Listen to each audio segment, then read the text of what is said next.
The secret door. The old house. The wind howled through the trees, sending a chill down Emily's spine as she stood in front of the old, decrepit house. The mansion loomed before her, its once grand facade now crumbling and overgrown with ivy.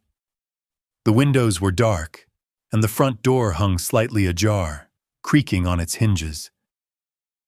Emily had always been drawn to the house, ever since she was a little girl. It stood at the edge of town, a relic of a bygone era, shrouded in mystery and whispered rumors. Some said it was haunted, others claimed it was cursed. But to Emily, it was a place of fascination, a puzzle waiting to be solved. Now, as an adult, she had finally decided to explore it. She had inherited the house from a distant relative she had never met, and though it was in disrepair, she saw potential in its grandeur. She had dreams of restoring it to its former glory, of turning it into a bed and breakfast or a museum. But first, she had to see what lay inside. Taking a deep breath, Emily pushed the front door open and stepped inside. The air was thick with dust, and the floorboards creaked beneath her feet. The foyer was vast, with a grand staircase leading up to the second floor. The walls were lined with faded portraits of stern-looking men and women, their eyes following her as she moved. Emily shivered, but she pressed on, determined to explore every room. She moved through the house, her flashlight cutting through the darkness. The rooms were filled with old furniture covered in sheets, and the walls were adorned with peeling wallpaper. As she explored, she couldn't shake the feeling that she was being watched. The house seemed alive, its creaks and groans like whispers in the dark. But Emily pushed the thought aside, chalking it up to her imagination. Finally, she reached the library. It was a large room, with floor-to-ceiling bookshelves filled with dusty tomes. A grand fireplace dominated one wall, its mantel adorned with intricate carvings. Emily ran her fingers over the carvings, marveling at their detail. As she did, her fingers brushed against a small, hidden latch. She froze, her heart pounding. She pressed the latch, and to her astonishment, a section of the wall swung open, revealing a hidden door. Emily's breath caught in her throat. She had found something extraordinary. She shone her flashlight into the darkness beyond the door, revealing a narrow staircase leading down. Without hesitation, she stepped through the door and began to descend the stairs. The air grew colder as she went deeper, and the walls were damp with moisture. The staircase seemed to go on forever, but finally, she reached the bottom. She found herself in a small, stone-walled chamber. The room was empty, save for a single ornate door set into the far wall. The door was unlike anything she had ever seen, its surface covered in intricate carvings and symbols. It seemed to glow faintly, as if lit from within. Emily approached the door, her heart racing. She reached out and touched the surface, and to her surprise, it was warm. She pushed against it, but it didn't budge. She examined the door more closely, looking for a handle or a keyhole, but there was none. Frustrated, she stepped back and studied the carvings. They seemed to tell a story, a tale of a great treasure hidden behind the door, guarded by powerful magic. Emily's mind raced with possibilities. What could be behind the door? Gold? Jewels? Something even more valuable? She knew she had to find a way to open it. The key. Emily spent the next few days researching the house and its history. She visited the local library, scoured old newspapers, and even talked to some of the town's oldest residents. Slowly, she began to piece together the story of the house and the secret door. The house had been built in the late 1800s by a wealthy industrialist named Cornelius Blackwood. He was a reclusive man, known for his eccentricities and his obsession with the occult. According to legend, he had hidden a great treasure somewhere in the house, protected by powerful magic. The secret door, Emily learned, was said to be the entrance to the treasure chamber. But it could only be opened with a special key, one that had been lost for over a century. Emily was determined to find the key. She searched every inch of the house, from the attic to the basement, but found nothing. She began to despair, thinking the key was lost forever. But then, one day, as she was cleaning out the library, she found a hidden compartment in one of the bookshelves. Inside was a small, ornate box. Her hands trembled as she opened it, revealing a strange, ancient-looking key. The key was unlike any she had ever seen, its surface covered in the same intricate carvings as the door. It seemed to hum with energy, as if alive. Emily's heart raced as she realized what she had found. This was the key to the secret door. She hurried back to the hidden chamber, the key clutched tightly in her hand. She approached the door and inserted the key into a small, almost invisible keyhole. It fit perfectly. With a deep breath, she turned the key. There was a loud click, and the door began to glow brighter. Emily stepped back as the door slowly swung open, revealing a blinding light. She shielded her eyes, her heart pounding with anticipation. What lay beyond the door? Treasure? Magic? Something even more extraordinary? As the light dimmed, Emily stepped through the door and into the unknown. The hidden world. Emily found herself in a vast, cavernous chamber, its walls lined with glittering crystals that reflected the light from the door. The air was filled with a strange, otherworldly hum, and the ground beneath her feet was soft, like moss. In the center of the chamber stood a pedestal, upon which rested a large, ornate chest. Emily approached it cautiously, her heart racing. She reached out and touched the chest, and to her surprise, it opened easily. Inside was a treasure beyond her wildest dreams. Gold coins, jewels, and artifacts of unimaginable beauty filled the chest. But there was something else, something even more valuable. A book, bound in leather and covered in strange symbols. Emily picked up the book and opened it, her eyes widening as she realized what it was. It was a grimoire, a book of magic, filled with spells and incantations. She flipped through the pages, marveling at the power contained within. But as she read, she felt a strange sensation, as if the book was alive, its magic seeping into her. She closed the book quickly, her heart pounding.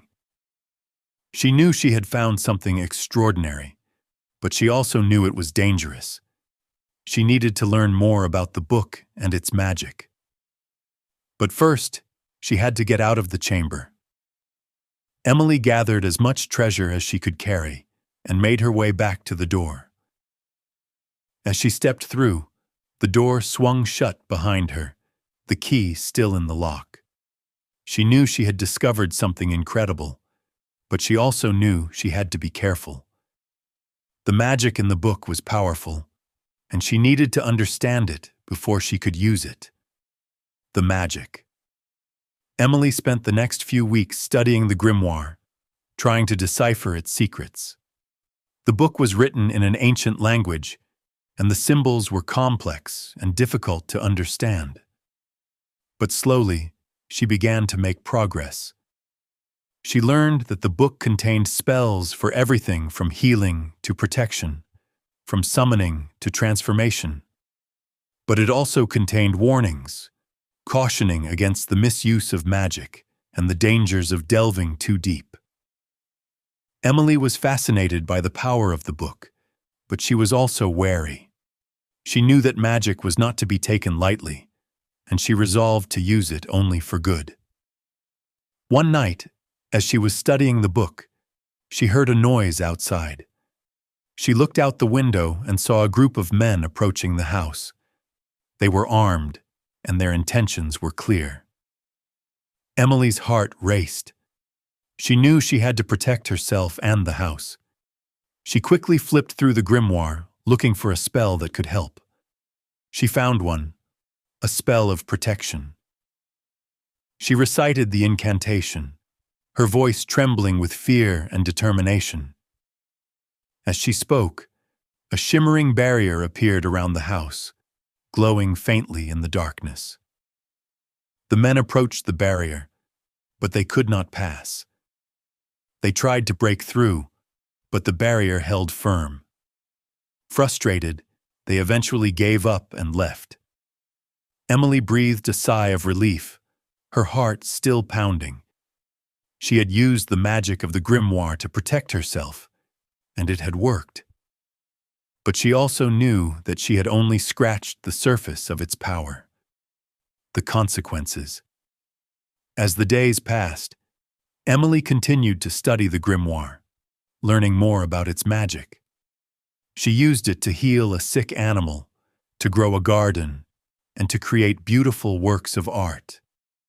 She felt a sense of fulfillment, knowing she was using the magic for good. But she also began to notice changes in herself. Her dreams were filled with strange, otherworldly visions. She felt a constant hum of energy, as if the magic was coursing through her veins. And sometimes, she felt a dark presence, lurking at the edges of her mind. Emily knew she was playing with fire. The grimoire was powerful, but it was also dangerous. She had to be careful, or she risked losing herself to the magic. One night, as she was practicing a particularly complex spell, she felt the dark presence grow stronger. It whispered to her, tempting her with promises of power and knowledge. Emily tried to resist, but the pull was too strong. She cast the spell, and the room was filled with a blinding light. When it faded, she found herself in a strange, shadowy realm. The air was thick with darkness, and the ground was covered in ash. Emily realized she had gone too far. She had opened a door to a dark, dangerous world, and she had no idea how to get back. The escape. Emily wandered the shadowy realm, her heart pounding with fear. The air was thick with malevolence, and she could feel the dark presence closing in around her. She knew she had to find a way back to her world, but she didn't know how. As she walked, she came across a figure cloaked in darkness. It spoke to her in a voice that was both familiar and alien. "You have delved too deep," it said. "The magic you seek is not for the faint of heart. You must prove yourself worthy, or be lost forever." Emily's mind raced. She had to find a way to prove herself, to escape this dark realm. She thought back to the grimoire, to the spells she had learned. There had to be something, some way to break free. She remembered a spell of banishment, one that could send dark entities back to their own realm.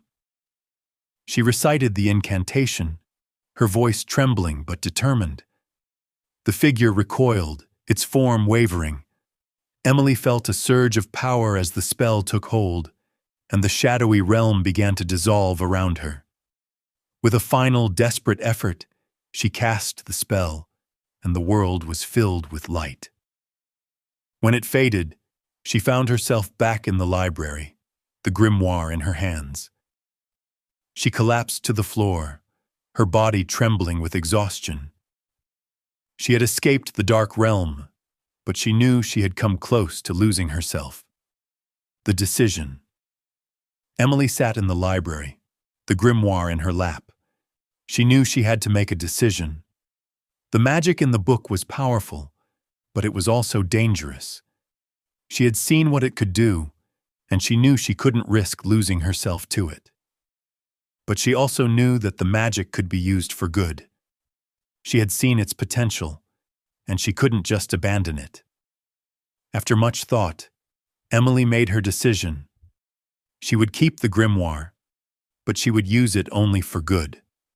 She would study it, learn its secrets, and use its power to help others.